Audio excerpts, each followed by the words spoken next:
Elle ne travaille plus ici. Bonjour, monsieur. Vous désirez une table? Non, en fait, je cherche Charline, mademoiselle Charline Delettre. Charline? Mais elle ne travaille plus ici? Elle ne travaille plus ici? Depuis quand? Depuis une semaine. Oui, ça fait juste une semaine qu'elle est partie. Elle a trouvé un travail plus intéressant. Mais vous êtes un ami de Charline? Oui, je voulais lui faire une surprise. C'est raté. Je suis désolé. Vous avez sa nouvelle adresse? Sa nouvelle adresse? Elle a déménagé aussi? Quand? Elle a déménagé il y a 2 semaines. Alors elle a changé aussi de numéro de téléphone?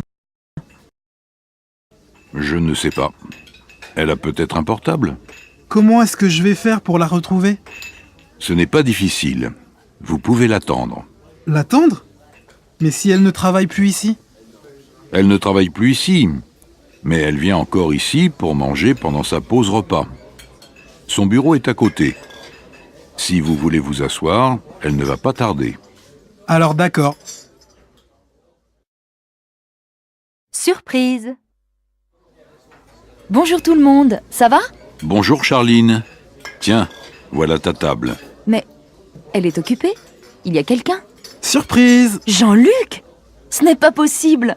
Je n'en reviens pas, comme je suis contente. Salut! Dis donc, tu es en pleine forme. Et je suppose que tu as un tas de choses à me raconter. Nouveau boulot, nouvelle adresse. C'est vrai, j'étais bien ici, au resto. Mais comme j'ai un BTS de tourisme, je voulais quelque chose en rapport. J'ai eu de la chance. Une des employées de l'Office du tourisme est en congé de maternité. Je la remplace. Et la nouvelle adresse? Avec 3 copines, on a loué un appartement. On a 5 pièces.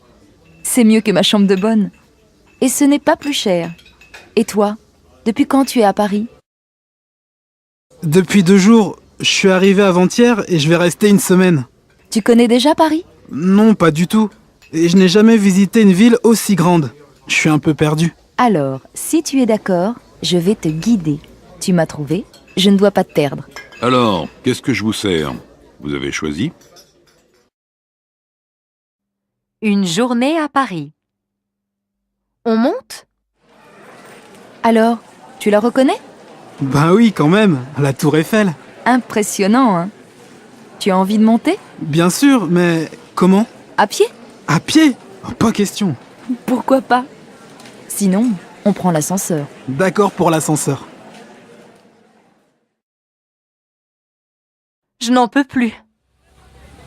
Allez, viens. Maintenant, je t'emmène au Louvre. C'est loin? Oui, mais il n'est pas tard. On a tout le temps. Comment on y va? Ben, en métro. J'en ai marre du métro. Alors à pied. À pied? Je n'en peux plus. J'ai une idée. On y va en bateau-bus. Courage. 2 kebabs. Tu as faim? Ouais, un peu. On a tellement marché. Ça te dit un kebab? Qu'est-ce que c'est? Tu ne connais pas le kebab? C'est un sandwich avec de la viande d'agneau. C'est une spécialité turque. Alors, ça te va? Pourquoi pas? Ça a l'air appétissant. Alors 2 kebabs, s'il vous plaît. Pour moi, avec du ketchup. Et toi? Du ketchup? Quelle horreur! Intermède. Bonjour, ici Claude Dufresne, de Télésud. Je vous parle de Marseille. Le festival Intermède va ouvrir ses portes ce soir au Parc des Expositions. Tous les jeunes qui sont ici viennent des bords de la Méditerranée et ils ont envie de se connaître, de se rencontrer, de partager leurs expériences, d'agir. Ils sont français, marocains, tunisiens, algériens, italiens, espagnols, grecs. Nous les avons rencontrés. Écoutez-les. Ils ont des idées pour l'avenir. Bonjour, comment vous appelez-vous? Moi, c'est Lydie. Et moi, Sébastien. D'où venez-vous? Et pourquoi êtes-vous ici? Nous, on habite ici, à Marseille. Avec des copains, on a monté une pièce de théâtre que nous allons jouer. C'est une pièce sur quoi? Sur la situation des jeunes dans les banlieues, la difficulté de trouver une identité, de s'intégrer.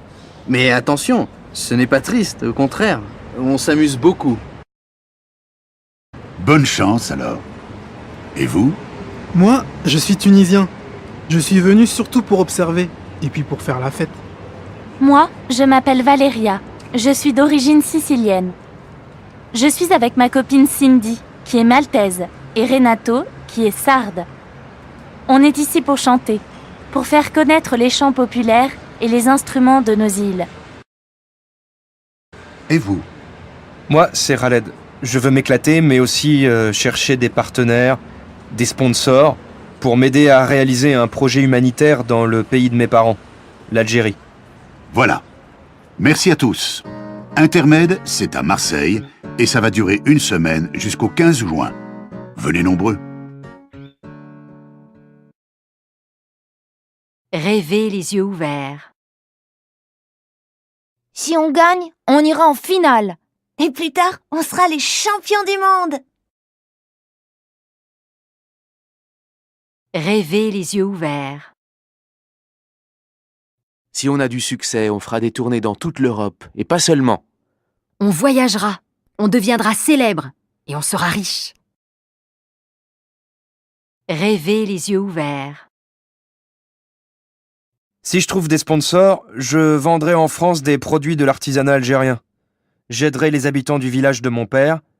S'ils vendent leurs produits, ils resteront dans leur village. Rêver les yeux ouverts. Si la pièce de théâtre a du succès, je deviendrai célèbre. Je jouerai avec de grands acteurs. Répétition générale. Vous avez vos costumes de scène? Oui. Moi non, je ne l'ai pas. Comment tu ne l'as pas? Pourquoi? Je l'ai lavé, il n'est pas encore sec. Mais il est prêt. Bien sûr, tout est prêt. Et les accessoires? Vous les avez apportés? Oui, alors il faut un sac et des livres de classe pour la deuxième scène, puis un baladeur, et puis des oranges... Zut! Les oranges! Quoi? Les oranges? Les oranges pour la scène de la prison. Je les ai oubliées. Ce n'est pas possible. Va au supermarché. Va en acheter. J'espère que c'est encore ouvert. Il est déjà 9h. Mais on est vendredi. Le vendredi, c'est ouvert jusqu'à 10h. Allez, dépêche-toi. Célim, qu'est-ce que tu fais? On t'attend. Tu dois entrer en scène.